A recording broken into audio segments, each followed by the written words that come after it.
Hello विद्यार्थियों, आप सभी का आपके अपने यूट्यूब चैनल में बहुत बहुत स्वागत और अभिनंदन है। जैसा कि आपको पता है कि हम लोग सत्र 2023 और 24 के लिए कक्षा 10वीं की विज्ञान शुरू कर चुके हैं। विज्ञान के अंतर्गत हम लोग भौतिक विज्ञान यानी फिजिक्स को पढ़ना शुरू किए हैं, जिसमें हम लोगों ने पहला चैप्टर प्रकाश अर्थात प्रकाश का परावर्तन और अपवर्तन से संबंधित बातें कर रहे हैं। यहाँ पर हम प्रकाश के गुणों के विषय में सीख रहे हैं।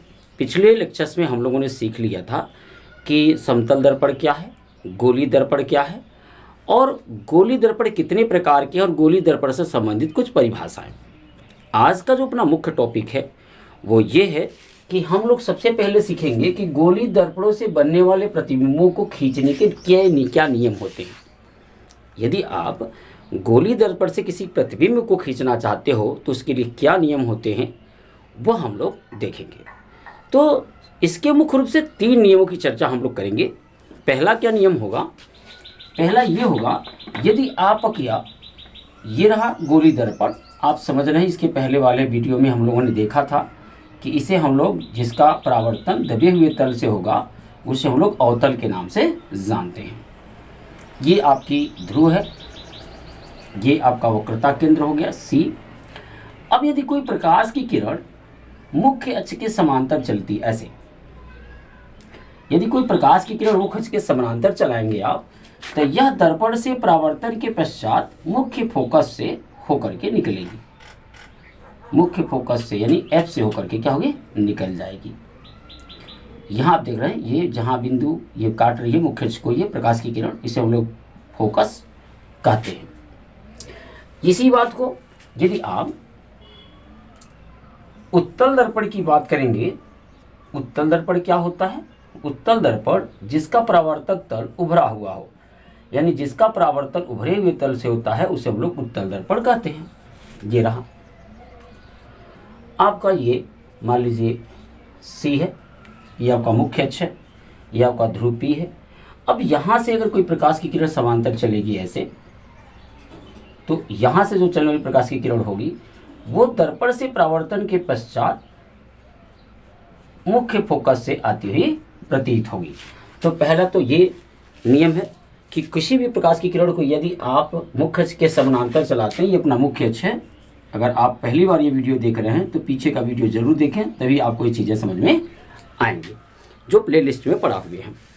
यहाँ पर ये मुख्य अक्ष है, ये मुख्य अक्ष है।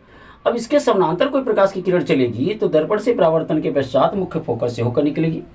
यहाँ पर देख रहे हैं इस मुख्य अक्ष के समानांतर प्रकाश की किरण चल रही है तो परावर्तन के पश्चात मुख्य फोकस से आती हुई प्रतीत हो रही है। तो ये हो गया अपना पहला नियम। आइए देखते हैं दूसरा नियम क्या है। दूसरे नियम में हमें ये देखना है कि कोई प्रकाश की किरण यदि आपका मुख्य फोकस से होकर निकलती है तो वह जो दर्पण होगा, दर्पण से परावर्तन के पश्चात मुख्य अक्ष के समांतर हो जाती है। यानी ये आपका हो गया अवतल दर्पण, ये ही मुख्य अक्ष, ये ध्रुव, ये वक्रता केंद्र। और यदि कोई प्रकाश की किरण मुख्य फोकस से होकर आ रही है ऐसे, तो यहाँ दर्पण से जब परावर्तित होगी तो यह मुख्य अक्ष के क्या हो जाएगी, समांतर निकलेगी। तो मुख्य अक्ष के समानांतर निकल जाएगी ऐसे, यानी मुख्य अक्ष के समानांतर ये ऐसे होकर के निकल जाएगी। ये आपका द्वारक है, M1 M2 दर्पण का द्वारक है। अब मैं उत्तल दर्पण की बात करूं तो उत्तल दर्पण में भी यही सिचुएशन होगी। आप जरा देखिए, ये उत्तल दर्पण, ये आपका C है, ये रही प्रकाश की किरण, तो यहाँ से ऐसे, और ये मुख्य अक्ष के समानांतर हो गई। ये देख सकते हैं उसका मुख्य अक्ष के क्या हो रही है, समानांतर हो जा रही है। यहाँ पर देखिए ये प्रकाश की किरण ऐसे चल रही है, देखिए ना ऐसे ऐसे, ये रही, और ये हम तीर थोड़ा उल्टा बना दिए, ये ऐसे। तो देखेंगे कि मुख्य फोकस से आती हुई जो प्रतीत होगी प्रकाश की किरण, वह दर्पण से परावर्तन के पश्चात मुख्य अक्ष के क्या हो जाएगी, समांतर। ये आपका मुख्य अक्ष है, ये आपका मुख्य अक्ष है, मुख्य अक्ष के समानांतर हो जाएगी। यहाँ ये आपका मुख्य अक्ष है और देख सकते हैं मुख्य अक्ष के क्या हो जा रही है, समानांतर हो जाइए। तो आशा करता हूं कि आपको ये 2 नियम तो समझ में आ ही गए होंगे। क्यों?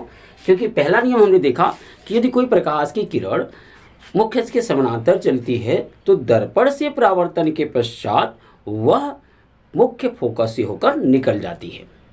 और उत्तल दर्पण की बात करें तो मुख्य फोकस से आती हुई प्रतीत होती है। दूसरा हम लोगों ने प्रकाश की किरण को खींचने का ये तरीका सीखा या नियम सीखा कि यदि कोई प्रकाश की किरण मुख्य फोकस से, यानी देखो ये फोकस से होकर जा रही है, फोकस से होकर के जा रही है, यदि फोकस से होकर जाती है तो दर्पण से परावर्तन के पश्चात जो मुख्य अक्ष है उसके समानांतर ये किरण निकलेगी। यहाँ देखिए, यहाँ पर आ रही है फोकस से और यहाँ पर दर्पण से परावर्तन के मुख्य अक्ष की क्या हो रही है, समानांतर हो जा रही है।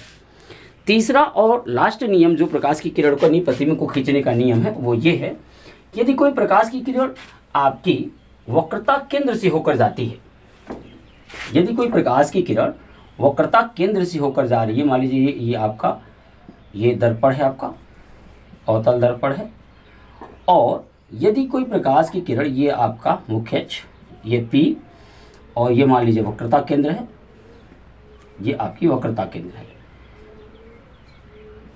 ये वक्रता केंद्र है। अब यहाँ से कोई प्रकाश की किरण अगर निकलेगी ऐसे, तो आप देखेंगे जो प्रकाश की किरण वक्रता केंद्र C से होकर जाएगी, दर्पण से परावर्तन के पश्चात वह अपने मार्ग में वापस लौट जाती है। फिर से एक बार सुन लीजिए, यदि प्रकाश की किरण वक्रता केंद्र से होकर जाएगी तो दर्पण से परावर्तन के पश्चात अपने मार्ग में सीधे वापस लौट जाती है। उत्तल दर्पण में ये देख सकते हैं, ये रहा अपना उत्तल दर्पण, ये रहा आपका मुख्य अक्ष, ये ध्रुव P, ये आपका हो गया C। अब यदि कोई प्रकाश की किरण वक्रता केंद्र से होकर जा रही है तो दर्पण से परावर्तन के पश्चात यह पुनः अपने मार्ग में उसी रास्ते से वापस लौट जाती है। तो ये तीन नियम हम लोगों ने मुख्य रूप से प्रकाश के यानी गोली दर्पण से बनने वाले प्रतिबिंब को खींचने के ये तीन नियम हम लोगों ने सीखा। तो आशा करता हूँ कि आपको गोली दर्पण से खींचे जाने वाले प्रतिबिंब के जो तीन नियम हमने बताए प्रकाश के खींचने के, किरण को खींचने के, वो बिल्कुल आपको समझ में आ गई होगी। तो फिर मिलते हैं अगले क्लास में और उसमें सीखेंगे कि अवतल दर्पण द्वारा प्रतिबिंब को कैसे बनाते हैं और अवतल दर्पण द्वारा बने प्रतिबिंब किस प्रकृति के होते हैं, वास्तविक होते हैं, आभासी होते हैं, उल्टा होते हैं या सीधा होते हैं। तो फिर मिलते हैं नेक्स्ट वीडियो में, तब तक के लिए मैं आपसे इजाज़त चाहता हूँ।